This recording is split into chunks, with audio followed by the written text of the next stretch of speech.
Hello everyone, मैं राजेश भंडारी आप सबका स्वागत करता हूं अपने चैनल इलेक्ट्रिकल अड्डा में। तो जैसा आप सबको पता है, हमने क्लास 12 की जो फिजिक्स है उसका 3rd चैप्टर हम कर रहे थे, ठीक है। तो उसमें आज आपका है वैद्युत स्थितिज ऊर्जा, इलेक्ट्रोस्टैटिक पोटेंशियल एनर्जी। स्थितिज ऊर्जा आपको पता होगा, किसी की स्थिति के कारण जो उसके अंदर ऊर्जा संचित होती है उसको स्थितिज ऊर्जा कहते हैं, ठीक है। तो यहाँ पे वैद्युत है, वैद्युत यानी यहाँ पे आवेश के कारण जो आवेश की स्थिति के कारण जो उसके अंदर ऊर्जा होती है, ठीक है, उसी को वैद्युत स्थिति ऊर्जा कहते हैं, ठीक है। अब हम देखते हैं, जैसे अगर आप समझो, अगर आपके पास सपोज दो पॉजिटिव चार्ज हैं यानी समान आवेश हैं या दोनों सेम है माइनस माइनस, तो इन दोनों के बीच में क्या होता है, प्रतिकर्षण होता है, ठीक है। तो प्रतिकर्षण जब होगा, अगर आप इस प्लस को इसके सामने लाते हो, ठीक है, तो ये तो अपने आप खुद आएगा नहीं, आपको कुछ बाह्य कार्य करना पड़ेगा। तो ये जो कार्य होता है इसी को हम पोटेंशियल एनर्जी बोलते हैं, ठीक है। यानी ये कार्य जो होता है पोटेंशियल एनर्जी के रूप में यानी स्थिति ऊर्जा के रूप में संचित हो जाता है। ऐसी माइनस क्यू को जब इसके सामने लाओगे तो सेम जो आपको इसको यहां से यहां ले जाने में जो कार्य करना होता है वही आपका क्या होता है, वैद्युत स्थिति ऊर्जा के रूप में संचित हो जाता है इसमें, ठीक है। ऐसे आपको जब प्लस माइनस होता है तो क्या होता है, इसमें भी आपका क्या होगा, जब आप इसको इसके सामने ला रहे हो तो कुछ कार्य करना पड़ेगा या खुद ही ये इसके सामने आ जाता है, ठीक है। यानी माइनस जो होता है प्लस के सामने खुद ही चला जाता है या प्लस माइनस के सामने खुद ही अट्रैक्ट हो जाता है यानी खुद ही आकर्षित हो जाता है। तो यहाँ पे आपका क्या होता है, यहाँ पे भी जो भी यहाँ पे आपका कार्य होता है वो स्थिति ऊर्जा के रूप में संचित हो जाता है, ठीक है। तो यानी आपको कार्य निकालना है, वही आपका क्या होता है, स्थिति ऊर्जा होती है, ठीक है। ऐसे भी आप बोल सकते हो। तो जब हम बिंदु आवेशों के किसी निकाय की, ठीक है, अगर हम देखें, अगर डेफिनेशन देखें तो बिंदु आवेशों के किसी निकाय की वैद्युत स्थितिज ऊर्जा उस कार्य के बराबर होती है जो उन आवेशों को अनंत से परस्पर निकट लाकर उनकी वर्तमान स्थिति में लाने में किया जाता है, ठीक है। सपोज आपके पास कोई आवेश है दो, ठीक है, ठीक है। तो अगर हमें इस निकाय की, यानी ये एक सिस्टम बना रहे होंगे दोनों, ठीक है, सपोज Q1 Q2 ये एक सिस्टम बना रहे होंगे यानी निकाय बना रहे होंगे।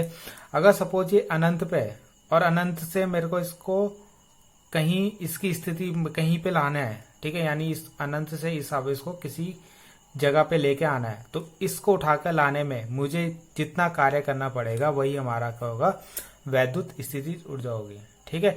अब हम इसको उठा के कहीं भी ला सकते हैं, अब हम इसको कहीं पे भी ला सकते हैं, ठीक है। जरूरी नहीं हमने यहीं पे, मतलब इसके निकट लेके आना है कहीं पे भी, ठीक है। तो जब हम किसी आवेश को अनंत से किसी दूसरे आवेश के सामने या निकट लेके आते हैं तो जितना हमें कार्य करना पड़ता है वही हमारा क्या होता है, वैद्युत स्थितिज ऊर्जा होता है, ठीक है। यही बोल रहा है, बिंदु आवेशों के किसी निकाय की स्थितिज ऊर्जा उस कार्य के बराबर होती है जो उन आवेशों को अनंत से परस्पर निकट लाकर उनकी वर्तमान स्थिति में लाने में किया जाता है, यानी जो कार्य होगा वही आपका वैद्युत स्थितिज ऊर्जा के रूप में संचित हो जाएगा, ठीक है। अगर हम दो आवेशों के लिए निकाले, जैसे हम यहाँ पे देखते थे, तो दो आवेश हमने क्या करा, सपोज एक ये है, ठीक है, एक पॉइंट ए है, एक पॉइंट बी है, ठीक है। ए पॉइंट पे आपने आवेश रखा Q1, ठीक है, और बी पॉइंट पे आपका आवेश है Q2, ठीक है। और ये कितनी डिस्टेंस पे है, R डिस्टेंस पे है, ठीक है। ठीक, इतना आपको समझ में आ गया, ये कितने R डिस्टेंस में है। सपोज ये स्टार्टिंग में जो Q2 आवेश था ना, ये यहाँ ना होके यहाँ अनंत में रहा होगा, ठीक है, यहाँ पे था ये Q2 अनंत पे, ठीक है। आप इसको उठा के Q1 के कहीं सामने लेके आ रहे हो या किसी निकट किसी मतलब सामने लेके आ रहे हो, तो यहाँ से यहाँ तक लाने में जो हमें कार्य करना पड़ता है वही हमारा स्थिति ऊर्जा हो गया। तो हम कार्य निकालेंगे, कितना हमें यहाँ से यहाँ तक लाने में कार्य करना पड़ा, वही हमारा क्या हो जाएगा, स्थिति ऊर्जा के रूप में संचित हो जाएगा, ठीक है। तो देखो कैसे करते हैं, तो इसमें थोड़ा सा आपको थ्योरी लिखना पड़ेगी। माना प्रारंभ, ठीक है, यानी स्टार्टिंग में, प्रारंभ में Q2 आवेश कहाँ था आपका, आवेश Q1 से, ठीक है, अनंत दूरी पर स्थित है, ठीक है। तो यही बोला मैंने, जो Q2 है स्टार्टिंग में वो अनंत पे है, ठीक है। Q2 को अनंत से B बिंदु तक लाने में, ठीक है, लाने में क्या कार्य, ठीक है, या लाया जाता है, ठीक है, जो भी आपको लिखना है। अब देखो यहाँ पे Q1 के कारण B पर, देखो सबसे पहले हम क्या निकालेंगे, हमें कार्य निकालना है, तो उसके लिए हमें विभव निकालना पड़ेगा, ठीक है। आपको पता है V इक्वल टू W/Q होता है, तो कार्य निकालना है तो उसके लिए आपको V और Q पता होना चाहिए। तो Q हमें पता है, V हमें निकालना है, तो पहले हम V निकालेंगे, ठीक है। तो Q1 के कारण, यानी Q1 के कारण B पर विभव, तो कितना होगा विभव, V इक्वल टू, ठीक है। तो आपने ये विभव का फॉर्मूला पढ़ा है 1/4πε0 Q1 के कारण B पे निकाल रहे हैं हम, तो Q1 अपॉन क्या हो जाएगा, इनके बीच की डिस्टेंस कितनी, यहाँ से यहाँ R डिस्टेंस है, ठीक है। तो विभव आ गया हमारा। अब हम निकालेंगे कार्य, तो Q2 को अनंत से, ठीक है, मैंने क्या बोला, यहां से यहां तक लाने में कार्य, अनंत से B तक लाने में कृत कार्य, ठीक है। तो कितना कार्य करना पड़ेगा हमें, तो W क्या हो जाएगा, अगर हम यहाँ से W निकाले तो W बराबर क्या हो जाएगा, V इंटू Q, ठीक है। तो Q कितना है हमारा पास, कौन सा चार्ज को ला रहे हैं हम, Q2 को ला रहे हैं, ठीक है। और V हो जाएगा आपका, और V कितना है यहाँ पे, विभव ये है आपका, तो इसको लिख लो। तो पहले V की वैल्यू रख देते हैं 1/4πε0 Q1/R, और एक Q2 है, तो मल्टीप्लाई में Q2 आ जाएगा, ठीक है। तो ये हमारा क्या है, कार्य है। तो मैंने क्या बोला था, जो कार्य होता है वही हमारा क्या होता है, वैद्युत स्थितिज ऊर्जा होता है। तो यही हम इसमें लिख देंगे W इक्वल टू U, ठीक है, 1/4π, एक मिनट आपको देखने होगा, ठीक है।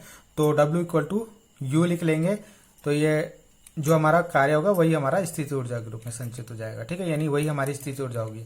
तो 1/4πε0 Q1 Q2/R, तो यही हमारा क्या है, वैद्युत स्थितिज ऊर्जा है, ठीक है।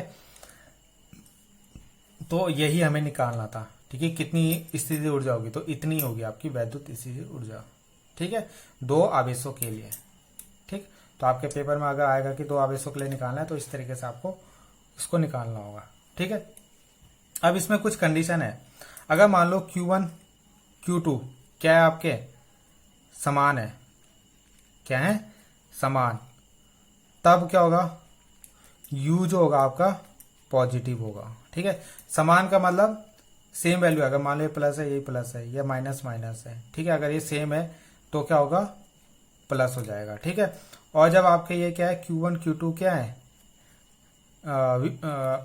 अलग अलग है, मतलब ठीक है, विपरीत है आपके, ये समझ लो, ठीक है, एक प्लस एक माइनस है, तब क्या होगा, U क्या हो जाएगा आपका, नेगेटिव हो जाएगा, ठीक है। यानी उस समय पोटेंशियल एनर्जी क्या होती है आपकी, नेगेटिव होती है, ठीक है। और जब आपका Q1 Q2 क्या होगा, जब आपका Q1 Q2 क्या होगा, सेम हो जाएगा, तो उस समय प्लस हो जाएगा, और जब आपका Q1 Q2 विपरीत होगा तो माइनस हो जाएगा, ठीक है। अब ये क्वेश्चन ये बनता है कि ये पॉजिटिव क्यों होगा, ये नेगेटिव क्यों होगा, ठीक है। तो जब आप दोनों प्लस प्लस होंगे, तो जब आप इन दोनों को निकट लेके आओगे तो आपको कार्य करना पड़ेगा, कार्य क्या करना है, करना पड़ेगा, तो इसलिए उस समय प्लस होगा, क्योंकि प्रतिकर्षण लग रहा होगा ना इन दोनों के बीच में, ठीक है।